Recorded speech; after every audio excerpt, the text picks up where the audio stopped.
agora chegou o nosso momento do nosso plantão médico. E a gente vai falar agora sobre uma condição que afeta 1 em cada 10 mulheres no Brasil. Estou falando da endometriose, um processo inflamatório que ocorre quando o tecido endometrial se desenvolve fora do útero. Como consequência, a mulher pode ter dor crônica e outras complicações, como a infertilidade.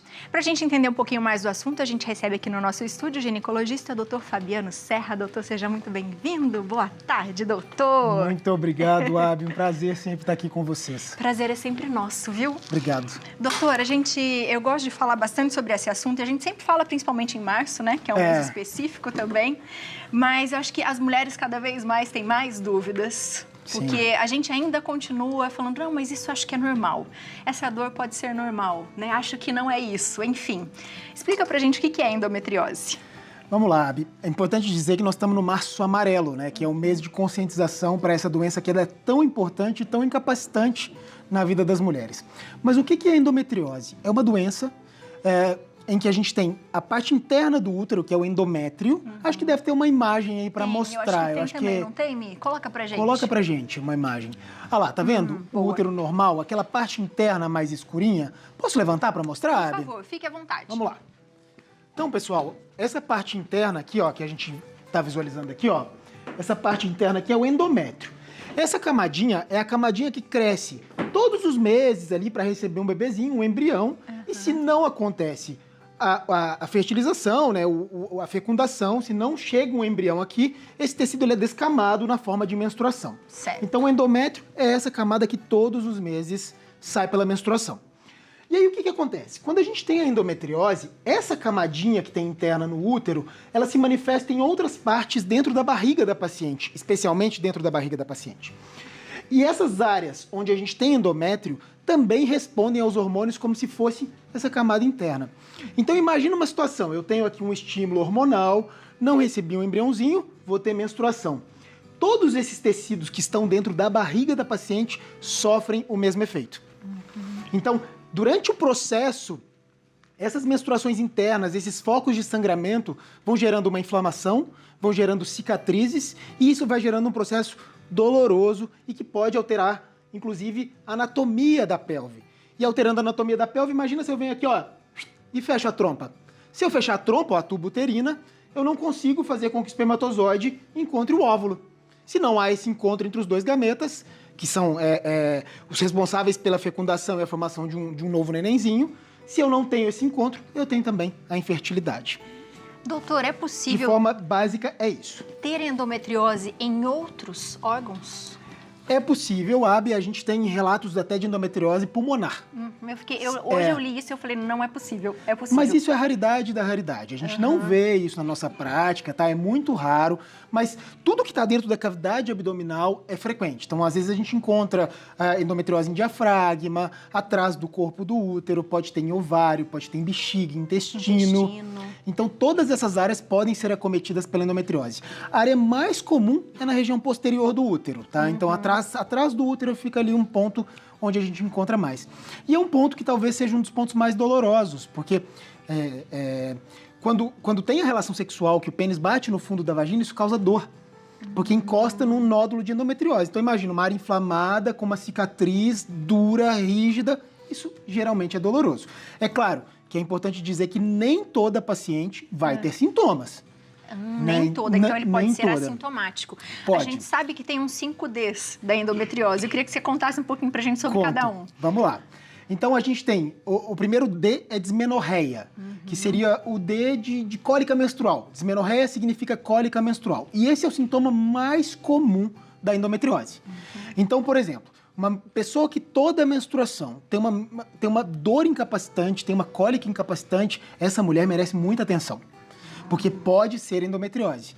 Então, se ela deixa de ir à escola, se ela deixa de ir ao trabalho, se ela falta as atividades do dia a dia, se ela fica na cama deitada, precisa tomar um monte de analgésico, levanta a suspeita aí, ó, porque pode ser endometriose. E isso pode acontecer desde a primeira menstruação, Pode, doutor? desde o comecinho da vida. Pode sim, Abi. Tá. Tá? É fato que é muito difícil, às vezes, a gente fazer o diagnóstico de endometriose em meninas mais jovens, porque às vezes ela não tem ainda focos profundos. Porque para a gente visualizar num exame de imagem, a gente precisa ter uma cicatriz já formada. Então, às vezes, a gente tem focos superficiais que geram dor, mas que às vezes a gente não consegue visualizar nos exames de imagem. Então, às vezes, o diagnóstico ainda fica duvidoso, mas a gente sempre tem que ter essa suspeita. Porque se essa menina, por exemplo, começa a usar o anticoncepcional, melhora a dor, a gente tem que lembrar que quando ela voltar a parar de tomar a pílula, né, ou o anticoncepcional que ela estiver usando, ela pode voltar a ter cólica e a gente tem que investigar a endometriose de novo. Boa. Então, primeiro D, dismenorreia. Segundo D, dispareunia, que é dor durante a relação sexual. E é importante dizer que é uma dor de quando o pênis bate no fundo da vagina, não é uma dor de entrada, tá? Então, a dor da endometriose ela é uma dor típica, que é quando bate no fundo. E essa dor ela pode ser tão ruim que às vezes a mulher para de ter relação sexual no meio. Então, você imagina, você está ali no meio do processo, no bom ali do negócio, e você para porque você tem uma dor e tem mulher que chora após Dói porque muito. dói muito.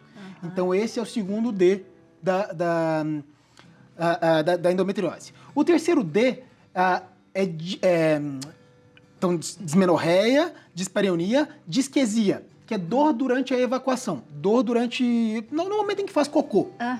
Então, principalmente nos períodos menstruais, essa mulher pode ter dor para fazer o cocô. E pode acontecer de, por exemplo, ela ter diarreias ou intestino preso, isso pode acontecer também? Pode, mas isso pode acontecer inclusive em mulheres que não têm endometriose, porque esse processo da menstruação ele pode acelerar o intestino ou não. O que é importante? Assim, tem dor para evacuar, a gente tem que ficar atento. Só no período menstrual tem que ficar atento. Se tiver sangramento, então, aí a gente vai pensar que a endometriose invadiu até o interior do intestino, que é raro, tá, Abi? Mas acontece, pode acontecer. O quarto D é a disúria. Então, no período menstrual, essa mulher também tem dor para fazer xixi. Então, ela fala, toda vez que ela está menstruada, ela fala que ela está com infecção urinária. Sim. E ela é tratada como infecção urinária várias vezes, quando no fundo o que ela tem é endometriose. Então lembrar que se for cíclica essa dor ao urinar, se tiver relação com o período menstrual, lembrar que pode ser endometriose. E o último D, e não menos importante, é a dor pélvica acíclica. Essa dor pélvica acíclica seria uma dor fora do período menstrual. Então existem mulheres que ficam com uma dor crônica fora do período. Então, às vezes, elas têm uma dor pélvica constante, que gera muito desconforto e, às vezes, incapacita na vida. E o que acontece, que é muito frequente, Abby, é que esses sintomas, às vezes, são negligenciados por muitos colegas médicos. E aí, essa mulher, desacreditada na dor dela, ela vai desenvolvendo transtornos psiquiátricos. Porque essa mulher, desacreditada e sente muita dor e nada resolve, nada funciona, ela começa a ficar, honestamente, em depressão, ansiosa, já pensa no período menstrual, já começa a sofrer. Porque é uma dor que está na minha cabeça, ninguém descobre, Exato. ninguém fala que é Ninguém descobre. E para você ter uma ideia, a literatura mostra que o diagnóstico de endometriose pode demorar 7 anos. Doutora, então, uma mulher que começa a se queixar de endometriose hoje, pode ser que o diagnóstico dela demore 7 anos para acontecer. Então, você que está assistindo, que conhece alguém que tem muita cólica, que tem algum desses sintomas que eu comentei aqui agora, tem que investigar a endometriose, tem que levar isso. Se o médico desacreditou, não quis investigar, enfim, procure outro profissional, né? Acho que essa é a ideia também que eu quero deixar clara. A gente já vai falar dos exames, mas tem perguntinha. Vamos lá. Temos perguntinha para o doutor, bora ver aqui, ó, no nosso WhatsApp, tá? Da Bárbara Moraes. Boa tarde a todos. Doutor, eu tenho endometriose, adenomiose, porém quando faço meia hora de caminhada ou um cardiozinho de leve, passo a semana toda com a cara no remédio e não consigo fazer mais nada. E a pressão sempre oscilando. O que fazer? Bárbara, obrigado pela pergunta. Doutor, ajuda a Bárbara. A endometriose e a adenomiose são a mesma coisa ou não? São primas. Coloca a imagem de novo ali. Eu vou mostrar o que seria a adenomiose. Porque elas são primas, são doenças muito parecidas. Mas qual que é a diferença? Coloca lá. Coloca pra gente lá. Vai lá, doutor. Então aqui, ó. No útero normal, a gente tem tudo desse jeito, não tem nenhuma lesão. No útero com endometriose, a gente tem essas lesões na parte externa do útero. O que seria a adenomiose? A adenomiose é quando essas lesões elas infiltram a musculatura uterina, que é essa coisa mais rosa claro aqui, que tem em volta. Então, na hora que o músculo uterino é infiltrado por esse tecido endometrial interno, ele é adenomiose. Então, o que acontece com esse músculo? Ele fica maior, mais espesso, e ele também sofre processos como se fosse a menstruação. Então, ele forma cistos, e isso também é um processo muito doloroso durante a menstruação. Então, também causa cólicas menstruais. E é possível ter os dois? É possível ter os dois. É possível ter os dois, sim, Abby. Porque se esse endométrio infiltra aqui e aparecem outras lesões em outras regiões, é possível ter os dois sim, infelizmente. Nossa. Mas não significa que haja uma associação tão frequente, viu, Abi? Então, apesar de poder, né? A gente pode tudo, né? Você pode ter 50 doenças ao mesmo tempo, né? Então, mas não é tão frequente assim. A gente não encontra tão frequentemente na nossa prática clínica assim. Os dois. Boa. Tá? E por que ela sente dores, então, doutor? Quando ela falou ali da caminhada, assim, faço caminhada e fico tomando remédio a semana toda. Então, a gente tem que ver a situação bem claramente. Porque o que acontece? Todo mundo que tem endometriose também acha que todas as causas de dor pélvica vão ser relacionadas à endometriose. Você fica sugestionada a achar que toda dor pélvica é endometriose. Mas a gente tem que lembrar que tem intestino, que tem bexiga, que tem musculatura. Será que não é algo muscular quando você caminha? Eu só acho que tem que pensar em outras coisas também. Pode ser endometriose? Até pode, mas assim, eu acho que a gente tem que pensar em outras causas para essa dor, tá? Porque às vezes a gente também leva aquele diagnóstico a ferro e fogo, quando na verdade a causa da dor é outra. Então tem mulheres que têm intestino muito preso, por exemplo. Às vezes a causa dela nem é da dor dela nem é endometriose. A gente melhora o intestino dela, ela para de sentir dor. Ou seja, olhar para isso com carinho realmente. Mas você lembra da dor pélvica acíclica, que seria aquela que não tem relação com o período menstrual? Pode ser que ela tenha uma dor pélvica acíclica também, que seja relacionada à endometriose. Mas aí é a conversa com o médico, o exame físico, que vão dizer isso realmente. Boa. Vamos para a próxima pergunta. Mais perguntinhas para o doutor, bora ver aqui, ó. Da Micaela Almeida, de Campina Grande. Boa tarde, estou com endometriose na cicatriz da cesárea. Gostaria de saber se é perigoso. Obrigado, Micaela, pela pergunta. E aí, doutor? A sua cara é ótima, Abi. Eu fico... Existe mesmo, tem um nome para isso. Se chama endometrioma de cicatriz de cesárea. Gente do céu. Então, um tecido endometrial, durante a cirurgia, foi ali parar no tecido subcutâneo, que seria essa parte da pele, da gordurinha, e cresceu ali, proliferou ali. Não tem perigo, tá? Em relação a virar câncer, a virar uma doença mais grave, não tem. Mas causa desconforto. Por quê? Toda vez que essa mulher menstruar, esse nódulo vai aumentar. Porque ele responde também aos estímulos hormonais, tais quais o endométrio, que é aquela camada interna, responde. Então, se eu tenho um período de sangramento ali, esse nódulo vai ficar maior, porque está sangrando ali também naquela região. Então, além da gente, às vezes, palpar um nódulo e uma meio cicatricial, no momento menstrual ele aumenta de volume. Ai, tadinha. Mas, além do desconforto, riscos maiores para a saúde não tem. Não tem? Não. Doutor, qual o exame que a gente pode fazer e que detecta uma endometriose? Porque se às vezes é tão difícil a gente saber, numa ultrassom normal não daria. Daria em mãos muito experientes, sabe, Abi? Mas hoje, o que a gente tem de principal, assim, de exame complementar para identificar?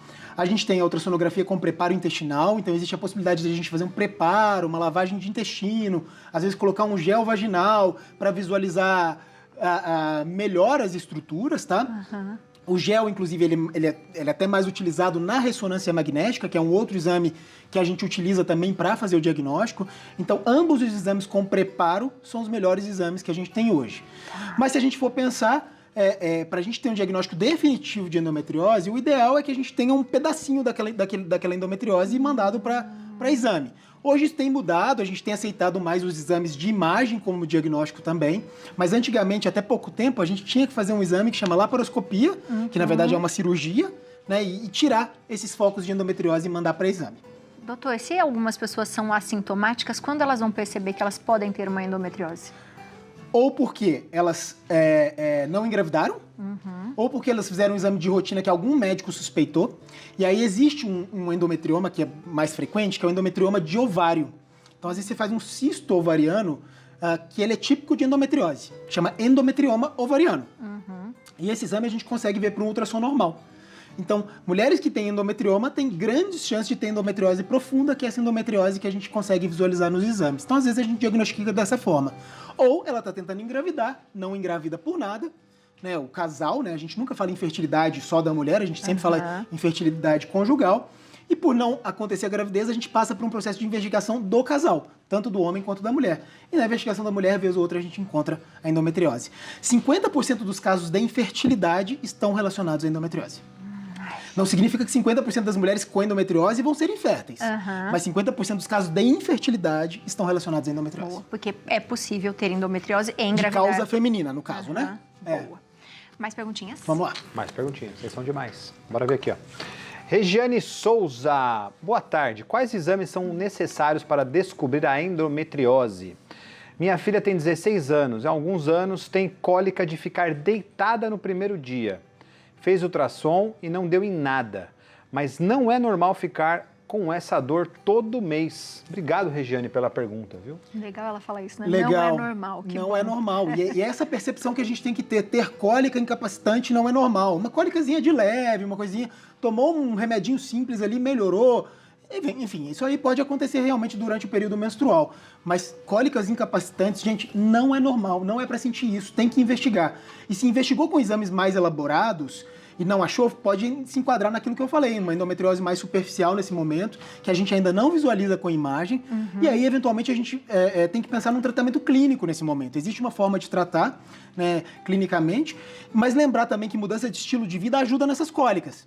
Então, mulheres que praticam exercício físico, que têm uma dieta melhor, isso pode melhorar na percepção de cólicas menstruais. Então, isso também influencia e ajuda. E se só isso não resolver, a gente tem que lembrar que existem tratamentos hormonais, como pílula anticoncepcional, que ajuda no tratamento também. É possível também ter um tratamento cirúrgico, doutor, ou não? O tratamento cirúrgico, hoje, ele é mais indicado naquelas pacientes que não melhoram com o tratamento clínico ou que têm alguma outra patologia maior. Por exemplo, se eu tenho um endometrioma muito grande, de ovário, que é aquele que acumula o sangue no ovário, né, que é típico de endometriose. Dependendo do tamanho, a gente tem indicação cirúrgica pelo simples tamanho que tem esse endometrioma. Então, existem indicações cirúrgicas que a gente já tem indicação de imediato. Por exemplo, se tiver uma área que pode invadir o ureter, que é o caninho que liga o rim à bexiga. Então, a urina passa por ali. Se eu tiver um nódulo de endometriose ali que pode, eventualmente, obstruir esse ureter, eu tenho o risco de fazer uma perda do rim. Porque na hora que eu obstruo, eu paro todo esse funcionamento do rim para cima. Então, nesses casos, a gente teria que fazer a cirurgia de cara. Mas, na maioria das vezes, a indicação cirúrgica, ela é, se eu tenho sintomas, tentei o tratamento clínico, não melhorei, eu opero. Ou, se eu tenho infertilidade, eu tenho dois caminhos. Eu posso fazer fertilização in vitro, né, e colocar um embriãozinho lá dentro e torcer para ele pegar. Ou eu posso tentar fazer a cirurgia, se for mulheres mais jovens, eu posso tentar operar essa paciente e tentar deixar ela engravidar espontaneamente. Mas tudo isso depende de uma discussão clara com o médico que atende também, porque dependendo, se eu não tenho trompa, tuba, que vai funcionar, talvez eu tenha que tirar essas tubas e fazer fertilização in vitro. Doutor, existe uma idade que a gente consegue descobrir mais ou não? Olha, Abi, não existe uma idade específica. Toda mulher no período reprodutivo pode ter diagnóstico de endometriose. É claro que a gente vai ver ali entre os 25, 35, 40 anos com uma certa frequência maior, até porque passaram-se aqueles 7 anos para o diagnóstico, né?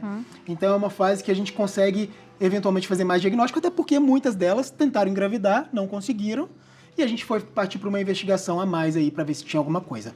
Então eu sempre falo que são 4 possíveis sinais que a endometriose pode dar. 1, ela dá dor. 2, ela dá infertilidade.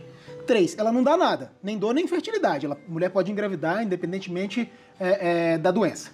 E 4, ela pode dar dor e infertilidade. Então a gente pode ter uma associação das duas. Tá? Então são os 4 cenários possíveis dentro da endometriose. Na menopausa, essas dores melhoram, doutor? Se a paciente não fizer terapia hormonal, podem melhorar. Tá? Mas lembrando que a pelve fez um monte de cicatrizes já. Então, algumas mulheres ficam com alguma dor ali, mas tende a melhorar sim, viu, Abi? Tem mulheres que têm a menopausa, depois disso já não tem mais dor. Mas lembrar que hoje a terapia hormonal ela é muito frequente. Então, inclusive, decidir qual a melhor terapia hormonal para essas mulheres que têm endometriose é fundamental.